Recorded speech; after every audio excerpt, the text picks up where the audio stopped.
जय गुरु जी, शुक्राना गुरु जी। आपको मैं दिखा रही हूँ कि गुरुजी के स्वरूप से कैसे अमृत वर्षा हुई है। जय गुरु जी, शुक्राना गुरु जी। हाँ तो भाई लोग कैसे हैं आप लोग? बढ़िया अगनियत, कोई बात नहीं। आज की इस वीडियो को देखिए हो जाएंगे। इस वीडियो को शुरू करने से पहले ही डिस्क्लेमर दे देना चाहता हूँ कि कोई भी गंवार व्यक्ति इस वीडियो को ना देखे। जितने भी गंवार लोग आज इस वीडियो को देखेंगे वो भर भर के ऑफेंड हो जाएंगे। और अगर आप लोगों के अंदर थोड़ी बहुत भी अंडरस्टैंडिंग है, आप थोड़े बहुत भी अपने आप को इंटेलेक्चुअल समझते हैं, तभी इस वीडियो को देखना, अदरवाइज इस वीडियो को अभी ही छोड़ दो। खैर, तो मेरी जितनी पढ़ी लिखी ऑडियंस बच गई है, मेरा आप लोगों से एक छोटा सा सवाल है जिसका आंसर आपको वीडियो के एंड में देना है। आपको मुझे सिर्फ इतना बताना है कि इस देश में कौन सा वो धंधा है जो बिना इन्वेस्टमेंट के चल सकता है। इसका आंसर अगर आपको ऑलरेडी पता है तो कोई दिक्कत नहीं, अगर नहीं पता है तो इस वीडियो को एंड तक देखना और वीडियो के एंड में जवाब जरूर देके जाना कमेंट सेक्शन में। खैर, अब सवाल को साइड में रखते हैं और वीडियो को शुरू करते हैं। तो गाइस, आज की इस वीडियो में हम सबसे पहले बात करेंगे गुरुजी के बारे में। संगत जी, गुरुजी अपनी संगत को दर्शन दे रहे हैं। जय गुरुजी, शुक्राना गुरुजी। उसके बाद हम लोग बात करेंगे कुछ सो कॉल्ड कथावाचकों के बारे में। ये कथा है, हाँ आप जी, कथावाचक है ना, आप कथा सुनाते हैं, कथा का गुणगान करते हैं, तो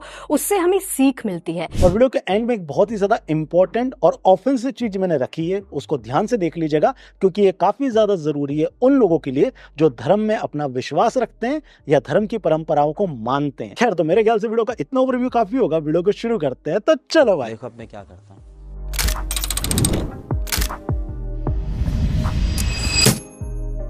तो गाइस, अगर आप लोग इंस्टाग्राम चलाते हैं तो I'm 100% श्योर आपने अपनी लाइफ में एक ना एक बार शहद वर्षा जरूर देखी होगी। आपने धन्य कर दिया गुरुजी।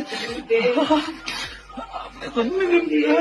और साथ ही साथ आपने इलायची वर्षा के भी दर्शन किए होंगे। ये सारी इलायची की भी वर्षा हुई है। गुरुजी ने इनको ब्लेस किया है सारी संगत को। जय गुरु जी, शुक्राना गुरु जी। इनफैक्ट आप लोगों ने बहुत सारे स्पिरिचुअल डांस को भी देखा होगा।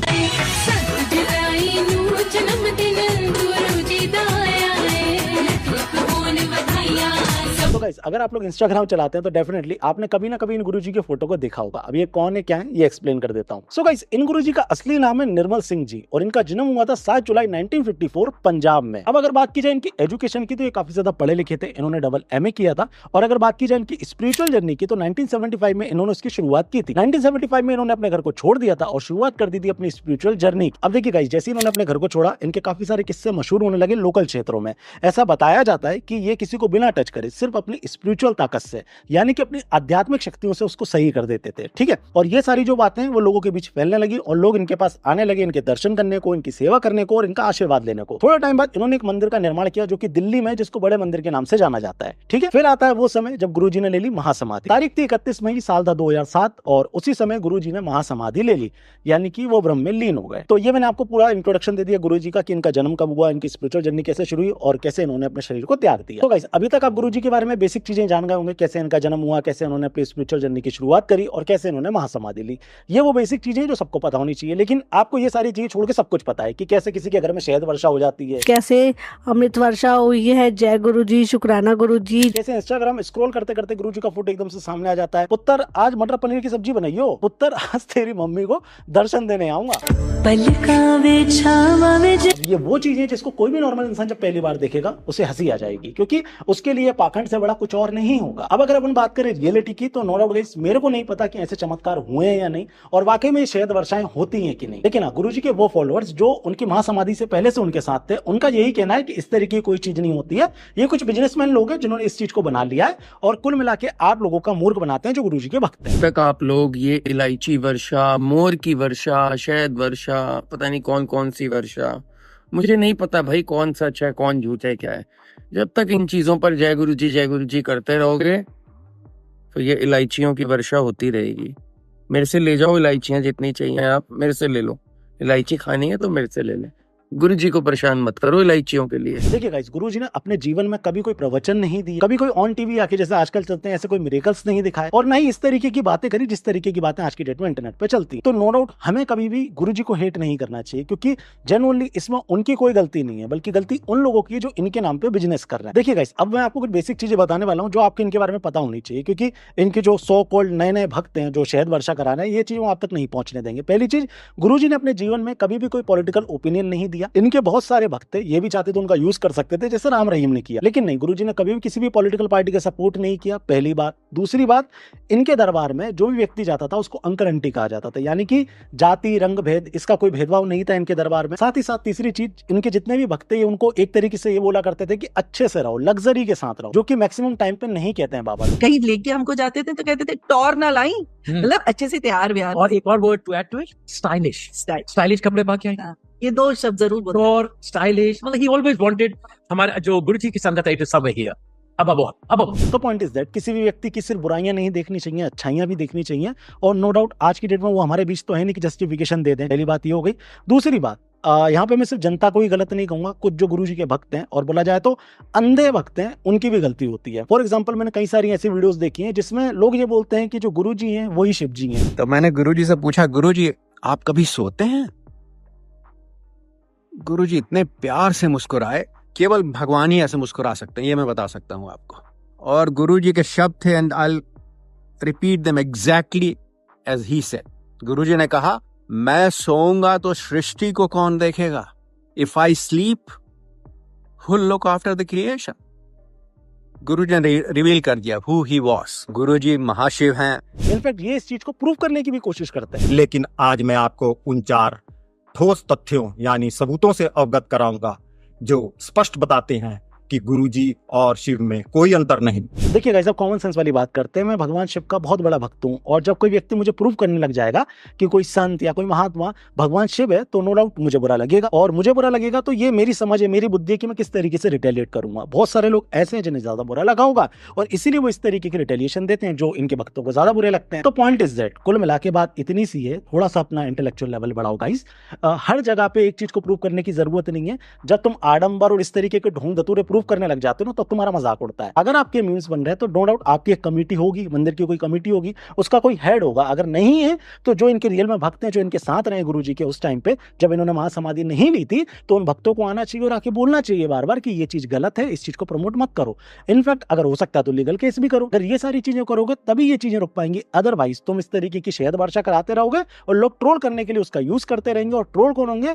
जिनको आप गुरु मानते हैं, जिनको आप जय गुरुजी कहते हैं। खैर, तो गाइस इस वीडियो के बाद शायद आपको बहुत सारी चीजें क्लियर हो गई होंगी कि गुरुजी कौन है, कैसे हैं, क्या करते हैं, और इनको लेके जो मिरेकल्स चल रहे हैं उनके पीछे क्या कहानी है। साथ ही साथ आपको एक और चीज समझ में आई होगी कि इस देश में कुछ भी चल सकता है, कुछ भी यानी कुछ भी। अब नो डाउट फेरी टेल्स के नाम पे, फिक्शनल स्टोरीज के नाम पे मैं आपको कुछ भी सुना सकता हूँ, लेकिन जब आप भगवान का नाम ले लेंगे या उनके नाम से जुड़े हुए कोई बिजनेस करने लगेंगे तो नो डाउट आपके ऊपर ना कोई शक करेगा, ना आपके ऊपर कोई सवाल करेगा। मतलब सोचिए एक बात कि एक जगह पे हम लोग चांद पर पहुंच गए जहां हमने शिव शक्ति पॉइंट बना लिया है, और दूसरी जगह पे लोगों के घर में शहद वर्षाएं हो रही हैं। जय जय गुरुजी, जय जय गुरुजी, जय जय गुरुजी। मतलब एक बात सोचो, तुम मेरे एक लॉयल सब्सक्राइबर हो, लॉयल फैन हो, ठीक है, तुम मेरे डिवोटी बन गए एक तरीके से, और तुम मेरी पूजा वगैरह करने लगे हो, और मेरे पास पावर है तुम्हें कुछ देने की, तो मैं तुम्हें क्या दूंगा? जाहिर सी बात है, या तो यूट्यूब का प्रीमियम दूंगा या फिर सीधा पैसा दे दूंगा। अब पैसा इसलिए दूंगा ताकि तुम्हारी इकोनॉमी सही हो। अब सोचो, तुम मेरी पूजा करो और मैं तुम्हें दे दूं कलर प्रेडिक्शन वाला गेम, तो तुम गाली ही बकोगे ना। तो मेरा पॉइंट बस इतना सा ही है कि अगर वर्षा हो ही रही है तो शहद की जगह पैसों की भी तो हो सकती है,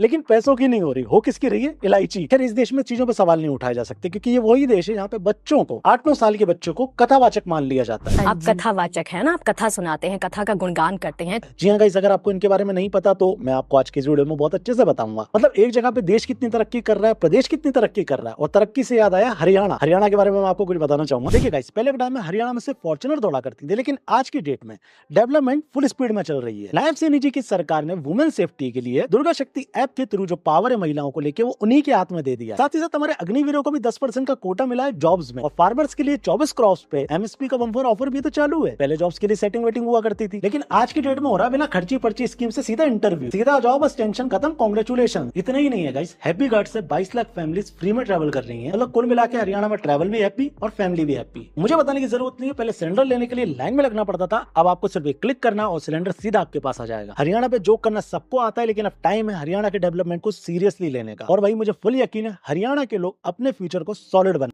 तो हाँ गाइस, हम लोग किसके बारे में बात करने वाले थे? कथावाचकों के बारे में। जी हाँ गाइस, आज की डेट में कथावाचक बहुत ज्यादा वायरल है, जिनकी उम्र है 9 साल। जी हाँ गाइस, ये वही वायरल बच्चा है जिससे हर कोई पूछता रहता है, तू आज फिर स्कूल नहीं गया ना? आज फिर स्कूल नहीं गया।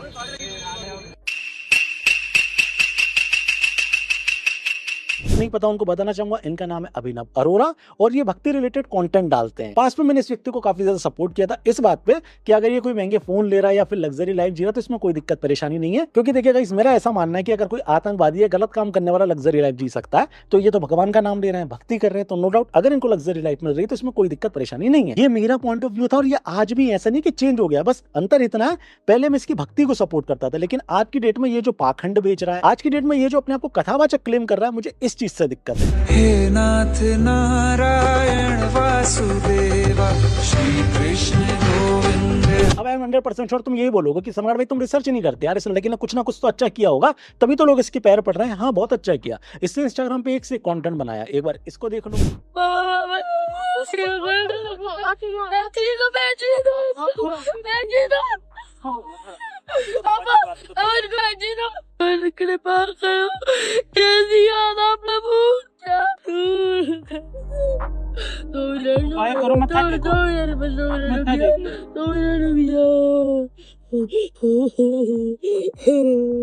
कितने क्यूट लग रहे हो ना अभिनव तुम, अगर तुम 4-5 साल के होते ना तो ये क्यूट लगता है, लेकिन आज की डेट में तो क्रिंज लग रहा है मेरे भाई। जनरली जो भी इसके गार्जियन है जो इसे फोर्स करके इस तरीके का कंटेंट बनवा रहे हैं, आपसे हाथ जोड़ के विनती है, ये चीजें हर जगह अच्छी नहीं लगती। इसमें सिर्फ इसका मजाक नहीं उड़ रहा, साथ ही सब भक्ति का भी मजाक उड़ रहा है और उसमें मेरे भगवान गणेश का भी मजाक बन रहा है। हाथ जोड़ के विनती है इसके गार्जियन से कि थोड़ी समझदारी दिखाएं, बिजनेस करना है बहुत अच्छी बात है और भी तरीके करो, लेकिन भक्ति को बिजनेस मत बनाओ। की शिक्षा केवल किताबों तक ही सीमित नहीं रहती, परंतु शिक्षा जीवन के अनुभव और नैतिक मूल्यों से भी जुड़ी हुई होती है। तो पढ़ना भाई, लोगों को चुप छोड़ो जानो। हमारे स्कूल में हमारी टीचर हमें सिखाती है कि ये वाला टेबल याद कर लो, ये जिंदगी भर काम आए। तो हमें ये क्यों नहीं सिखाती कि भक्ति करो, ये जिंदगी भर काम आएगी। गाइस अगर मैं थोड़ी सी लॉजिकल बात करूं तो एक बार खुद सोचो, 4 वेद हैं हमारे, 18 पुराण है, भगवत गीता, रामचरितमानस है, ये वो चीजें अगर मैं इसके सामने रख दूं और इससे बोलूं कि डेली पढ़, तो भी इसको 10 साल लग जाएगा अगर ये आज से पढ़ना शुरू करेगा तो। और इन 10 साल में ये सिर्फ पढ़ पाएगा, इसे कुछ भी कंठस्थ याद नहीं होगा। तो गाइस एक बार आप लोग सोचो इसे क्या पता होगा हमारे शास्त्रों के बारे में, इसे क्या पता होगा हमारे स्क्रिप्चर्स के बारे में जो ये आपको ज्ञान देने आ रहा है। खैर इसमें एक और क्वेश्चन निकल के आ सकता है, सम्राट भाई इकलौते ऐसे इंसान है जो आपके पक्ष की भी बात करते हैं, ऐसा नहीं कि सिर्फ क्रिटिसाइज करता जा रहा हूँ, साथ में जो क्वेश्चन निकल के आते हैं लोगों को उसको भी एक्सप्लेन करता हूँ। यहाँ पे एक क्वेश्चन निकल के ये आ सकता है कि जरूरी थोड़ी ना सम्राट भाई इसने सब कुछ ही पढ़ा हो सकता है कि इससे भगवान कृष्ण के बारे में पढ़ा हो, भगवान कृष्ण के बारे में इसने कितना पढ़ा है, क्या पढ़ा है, ये वीडियो में आगे आपको एक्सप्लेन कर दूंगा मैं विद प्रूफ, ठीक है, प्रूफ के साथ बताऊंगा कि इसने कितना पढ़ा। दूसरी बात, हमारे देश में हमारे धर्म में ऐसे ऐसे महापुरुष हुए हैं ना जिन्होंने कोख में पढ़ाई की, अभिमन्यु ने पेट में रह के सीख लिया था। तो ये बात मैं भी जानता हूं कि हमारे देश का भौतिक लेवल बहुत अच्छा है, हमारे देश में एक से एक टैलेंट पढ़े, एक से एक इंटेलेक्चुअल पढ़े, लेकिन ये उनमें से नहीं। अब मैं ऐसा कैसे बोल रहा हूँ, एक बार इस क्लिप को देख लो तुम्हें भी समझ में आ जाएगा। गोवर्धन में राधा कुंड का क्या महत्व है? गोवर्धन में राधा कुंड का बहुत विशेष महत्व है। एक राक्षस ठाकुर जी से युद्ध करने आया था, ठाकुर जी को मारने आया था, तो वो गाय के गैया की भेष में आया था। तो अब ठाकुर जी ने उनका वध कर दिया था, तो अब ठाकुर जी को गो हत्या का पाप लग गया। तो राधा रानी और उनके सब सखा कहते हैं हम तुमसे बात नहीं करेंगे, हम तुम्हारे साथ नहीं खेलेंगे, तुमने गो हत्या की है, तुम्हें गो हत्या का पाप लगा है। तो ठाकुर जी ने राधा कुंड प्रकट किया, उसमें सभी तीर्थों का आह्वान किया और उसमें स्नान किया, तो वो गो हत्या के पाप से मुक्त हो गए। तो गाइस सुनिए आप लोगों ने कहानी, अब आप मुझे जवाब दो। ये बच्चा तो मथुरा में ही रहता है, मथुरा में रहकर कंटेंट ज्यादातर बनाता है, तो क्या इसको वहां के बारे में कुछ नहीं पता होगा? डेफिनेटली पता होगा, लेकिन आंसर है इसको नहीं पता। मैं मथुरा में नहीं रहता, मैं साल में सिर्फ एक बार जाता हूँ गिरिराज जी की परिक्रमा करने, मैं नहीं रहता, लेकिन उसके बाद भी मुझे पता है कि कृष्ण कुंड क्या है और राधा कुंड क्या है। चलिए मेरी बात हटाइए, मैं तो इसको क्रिटिसाइज कर रहा हूँ, तो हो सकता है कि मैं गलत हूँ। देवकी नंदन ठाकुर जी से सुन लो, उसके बाद आपको क्लियर हो जाएगा कि इसको कितना पता है। राधा कुंड सर्वेश्वरी राधा रानी ने अपने हाथ के कंगन से उसका निर्माण किया है, अपने हाथों से राधा रानी ने राधा कुंड। और कृष्ण कुंड जो है वो भगवान श्री कृष्ण की बांसुरी से उसका निर्माण हुआ है। तो दोनों ही जो कुंड हैं वो प्रत्यक्ष हैं। तो ठाकुर जी ने राधा कुंड प्रकट किया। कृष्ण कुंड की कहानी को ये राधा कुंड वाली कहानी बता रहा है, और अब आप समझ सकते हैं कि इसको कितना पता है और क्या पता है। नो डाउट इसको कोई ने कहानी बताई होगी, बच्चा है, मैं भी मानता हूँ बच्चा है, भूल गया होगा और इसीलिए इसने गलत तरीके से इंटरप्रेट कर दिया। और मेरा क्रिटिज्म यही है भाई कि तू बच्चा है, पढ़ाई वढ़ाई कर ले, 6-7 साल अच्छे से पढ़ाई कर ले, थोड़ा सा बड़ा हो जा, शास्त्रों के बारे में पढ़ ले, अच्छे से तेरे को चीजें पता चल जाएंगी। तो नो डाउट बहुत अच्छे से लोगों को बताना। अभी तू कथा बाचेगा, लोगों को गलत सलत बताएगा तो उनको भी गलत सलत पता चलेगा, और इसमें नुकसान होगा सनातन धर्म का, इसमें नुकसान होगा उन सारे स्क्रिप्चर्स का जिनको हम हजारों सालों से पढ़ते आ रहे हैं। अगर कोई व्यक्ति जिसको नॉलेज ही नहीं है वो गलत सलत आपके सामने बताएगा तो मेरे भैया हाथ जोड़ के विनती है अभिनव जी आपसे और आपके पूज्य जो भी गार्जियन है उनसे, भक्ति का मजाक मत बनवाओ प्लीज भाई, प्लीज इसको थोड़ा समय दो, इसको पढ़ाओ लिखाओ। जब ये स्कूल जाएगा, पढ़ेगा, शास्त्रों के बारे में पढ़ेगा, तब आके हमें बताएगा, हमें बहुत अच्छा लगेगा। अब इतनी कम उम्र में ना मैं इसे गुरु मान सकता हूँ, ना भक्त मान सकता हूँ, ना ही इसकी कई बातों पे यकीन कर सकता हूँ, क्योंकि ये कलयुग है, सतयुग नहीं है। आई होप सो आपको मेरी बात समझ में आई होगी अभिनव जी, और आपके पूज्य गार्जियंस को भी ये बात समझ में आई होगी कि सम्राट भाई क्या कहना चाह रहे हैं। खैर अभिनव जी के ऊपर हमें सिर्फ इतनी ही बात करनी थी। अब मैं जो बात करने वाला हूँ वो थोड़ी सी ऑफेंसिव साउंड करेगी, क्योंकि मेरे खुद के लोग इस तरीके के ट्रेंड को फॉलो करते हैं जिसके बारे में अब अपन बात करने वाले हैं। जी हाँ गाइस, लड्डू गोपाल जी का ट्रेंड। आज की डेट में लड्डू गोपाल जी को भगवान नहीं, लोगों ने खिलौना बना दिया है। और कैसे, इस वीडियो को एक बार देख लीजिए। तो आज रात्रि जब मैं कान्हा को खाना खिला रही थी तो वो खा ही नहीं रहे थे, तो मुझे लगा कि कान्हा को गर्मी लग रही होगी, तो चलिए उनके वस्त्र चेंज कर देते हैं और उसके बाद उनको दूध पिला करके देखते हैं। लेकिन कान्हा दूध भी नहीं पी रहे थे, तो मैंने कहा कि क्या हो गया, आप खाना क्यों नहीं खा रहे हो, आप बदमाशी क्यों कर रहे हो, मैं आपकी शिकायत राधा रानी से कर दूंगी। तो मेरे लड्डू गोपाल ने मुझसे कहा कि मुझे आज रात्रि कढ़ी खाने का मन है, जो कि देखो ये वही लड़की है जिसके लड्डू गोपाल की तबीयत जन्माष्टमी के दिन खराब होने से वह परेशान होकर रोने लगती है। वह उसे चंदन का लेप लगाती है और पानी भी पिलाती है, लेकिन फिर भी उसके लल्ला की तबीयत में कोई सुधार नहीं होता है। तो अंत में उसे डॉक्टर के पास ले जाकर उसकी अच्छे से जांच करवाकर उसे सुई भी दिलवाती है। उसकी इस अद्भुत भक्ति और प्रेम को देखकर सभी लोगों ने इस वीडियो को लाइक किया। लड्डू गोपाल जी की तबीयत खराब हो रही है और वो डॉक्टर के पास जा रहे हैं। देश को चलाने वाले और इस दुनिया को चलाने वाले, इनफैक्ट इस ब्रह्मांड को चलाने वाले को तुम डॉक्टर के पास लेके जा रहे हो। अंत में उसे डॉक्टर के पास ले जाकर उसकी अच्छे से जांच करवाकर उसे सुई भी दिलवाती है। इतना ही नहीं है दोस्तों, लड्डू गोपाल जी की शादियां भी हो रही हैं। 23 साल की युवती ने श्री कृष्ण से ऐसा प्रेम किया कि उनके बाल स्वरूप लड्डू गोपाल से शादी रचा ली। लड्डू गोपाल जी भगवान श्री कृष्ण का बाल स्वरूप है, वो द्वारकाधीश के रूप में नहीं है, वो बाल स्वरूप में है और इसीलिए उन्हें लड्डू गोपाल कहा जाता है। और आप उनसे शादी करते फिर रहे हो। खैर ये कुछ नहीं है, अब मैं आपको एक ऐसे मानव उससे मिलवाने वाला हूँ। आई एम रियली सॉरी मैंने इस वर्ड का यूज करा, मैं जानता हूँ इस तरीके के शब्द नहीं बोलना चाहिए, लेकिन जैसे ही मैंने इसका कंटेंट देखा था ना, तो ये अपने आप ही निकल के आया हो। और अगर ये भगवान की वीडियो नहीं होती ना, तो इससे गंदा गंदा बोलता मैं इसको। एक बार इसकी इस वीडियो को देखिए, उसके बाद आगे डिस्कस करते हैं। हे प्रिय राधे, हम लोग इतना मेहनत करते हैं, पर ये बहना, ये भ्राताश्री, ये बड़े भाई, हमारे छोटे बहन, छोटे भाई, ये हमें फॉलो क्यों नहीं करते? स्वामी, हम लोग बहुत मेहनत करते हैं जी, पर हम लोगों को मेहनत किसी को नहीं दिखती। जो हम लोगों को फॉलो करेंगे उनके ऊपर राधा रानी कृपा बनाए रखेगी। इसकी वीडियोस आपने पहले डेफिनेटली देखी होंगी। ये वही है जिसने अपनी शादी, अपनी सुहागरा, सब कुछ इंटरनेट पे दिखा के फॉलोअर्स को गेन किया था। राजा ब्लॉग इसका नाम है। ये भगवान कृष्ण बना हुआ है, अपनी वाइफ को इसने मां राधा बनाया हुआ है, और ये ऑडियंस से कह रहा है कि लोग हमें फॉलो नहीं कर रहे, जबकि हम भगवान हैं। सुन भाई, मैं बॉडी शेमिंग नहीं करना चाह रहा, लेकिन तेरी शक्ल इतनी गंदी नहीं है ना जितना तेरा कंटेंट गंदा है। और हर बार मेरा यही सवाल हर उस इंसान से कि हिंदुओं के ही देवी देवता क्यों, हिंदुओं के भगवानों का मजाक हिंदुओं के द्वारा ही क्यों बनाया जाता है? भगवान कृष्ण क्या फॉलोअर्स की भीख मांगेंगे? छोटे भाई हमें फॉलो क्यों नहीं करते? जिसने सृष्टि का निर्माण किया है, क्या वो भगवान कृष्ण बीमार पड़ेंगे? अंत में उसे डॉक्टर के पास ले जाकर उसकी अच्छे से जांच करवाकर उसे सुई भी दिलवाती है। सिर्फ हम ही क्यों भगवानों के बारे में थोड़ा बहुत जानने के बाद उन्हीं के बारे में उल्टा सीधा बोलने वालों को भगवान बनाते हैं? हम ही क्यों? श्री कृष्ण गोविंद। हमारे भगवान कृष्ण का ड्रेसअप लेके लोग कीर्तन में जाते हैं और नाचते हैं।